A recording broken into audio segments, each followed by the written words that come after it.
नमस्कार दोस्तों, मैं आपका दोस्त अभिषेक अग्रवाल आपका अपने YouTube channel learn to earn में आपका बहुत बहुत स्वागत करता हूं।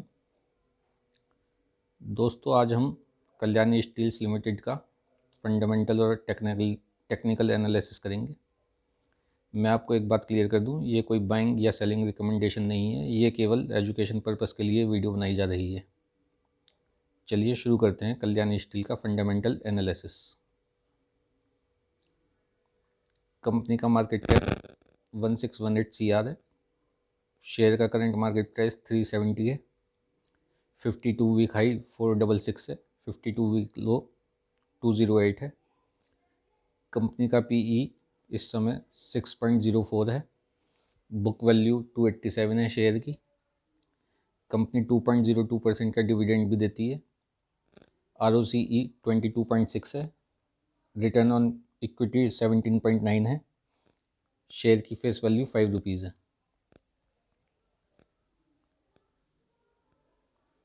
ये कंपनी के पीयर्स हैं जिनका PE रेशो आप देखेंगे बाकी सबका काफ़ी ज़्यादा हाई है। गोदावरी पावर का 3.8 है जो कि कल्याणी स्टील के PE से कम है। वेल्सपन कॉर्प का 5.76 है, ये भी कल्याणी स्टील के PE से कम है। बाकी सबका PE 32, 20, 35 इस तरह से है। तो इस PE पे ये काफ़ी अट्रैक्टिव लग रहा है मेरे को। ये क्वार्टरली सेल्स हैं कंपनी की। कोविड के लॉकडाउन सितंबर 2020 के बाद से सेल राइजिंग है। उससे पहले कोविड की वजह से सेल्स में थोड़ा सा डाउनफॉल आया था।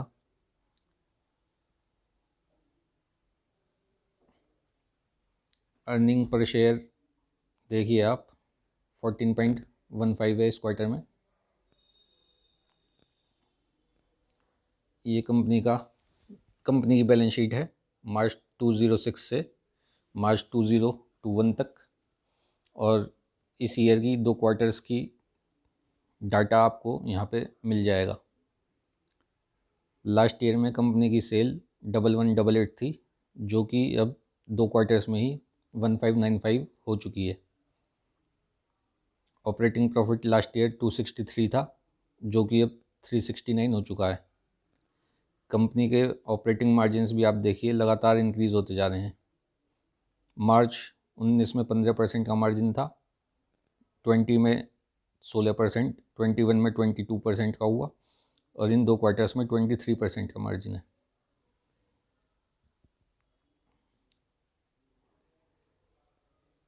प्रॉफिट बिफोर टैक्स देखिए, लास्ट ईयर 255 CR था जो अब 2 क्वार्टर्स में 359 CR हो चुका है। Net profit last year 190 CR था जो कि अब 2 क्वार्टर में 268 CR हो चुका है। EPS देखेंगे आप, ईयरली जो है वो लास्ट ईयर 43.59 थी जो कि अब 61.37 हो चुकी है 2 क्वार्टर्स में। डिविडेंड देखिए, कोविड के टाइम में कंपनी ने डिविडेंड नहीं दिया है, बाकी डिविडेंड का परसेंटेज लगभग 18 से 20% तक है एवरेज।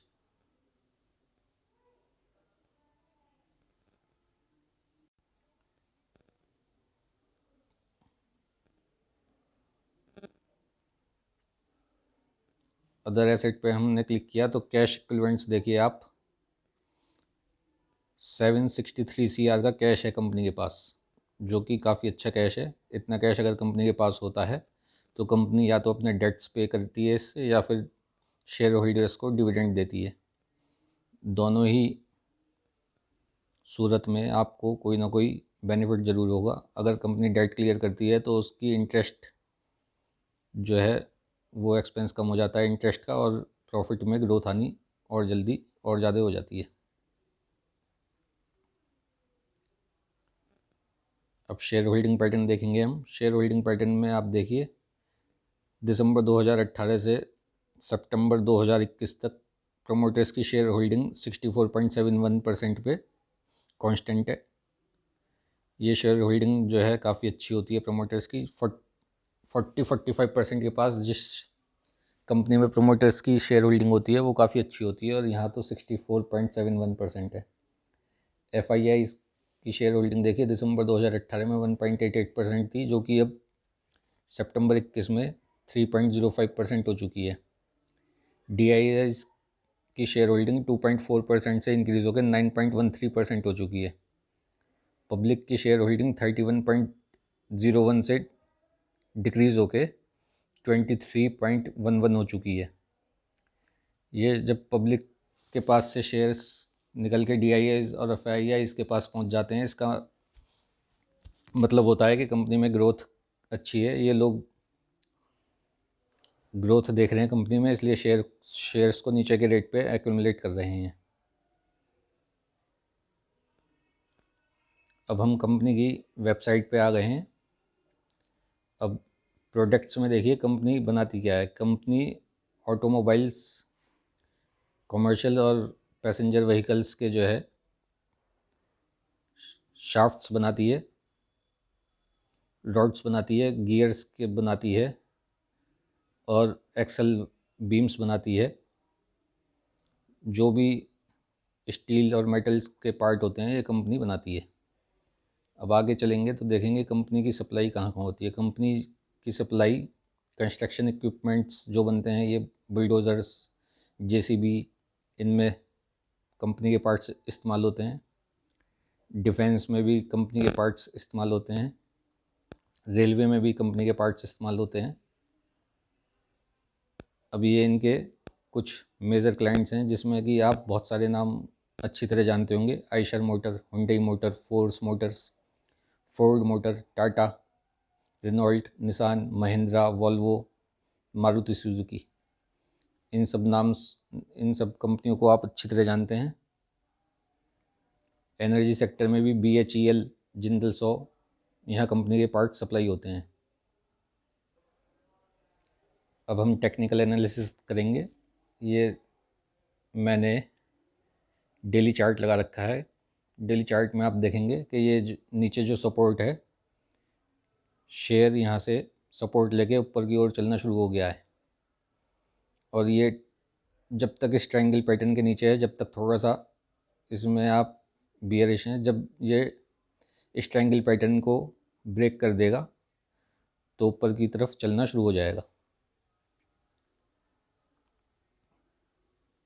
यहाँ पे आप देख सकते हैं कि जहाँ जहाँ बियरिश कैंडल बनी है वहाँ वॉल्यूम कंपनी की, ये जहाँ जहाँ बियरिश कैंडल बनी है वहाँ वहाँ वॉल्यूम बहुत कम है और लगातार नीचे की वॉल्यूम कम होती जा रही है। वॉल्यूम कम होने का मतलब है कि कोई भी नीचे के रेट पे शेयर बेचने के लिए तैयार नहीं है, तो यहाँ से ऊपर जाने के चांसेस काफ़ी ज़्यादा हो जाते हैं। ये कंपनी का मंथली चार्ट है। मंथली चार्ट पे आप देखेंगे राउंडिंग बॉटम पैटर्न बन चुका है और अब कप एंड हैंडल पैटर्न की जो है तैयारी शुरू हो गई है। यहाँ से प्राइस ऊपर जाना शुरू हो चुका है। अब जब ये अपनी नेकलाइन को टच कर जाएगा और उसका ब्रेकआउट दे देगा तो टारगेट्स काफ़ी ऊपर के नज़र आ रहे हैं मेरे को।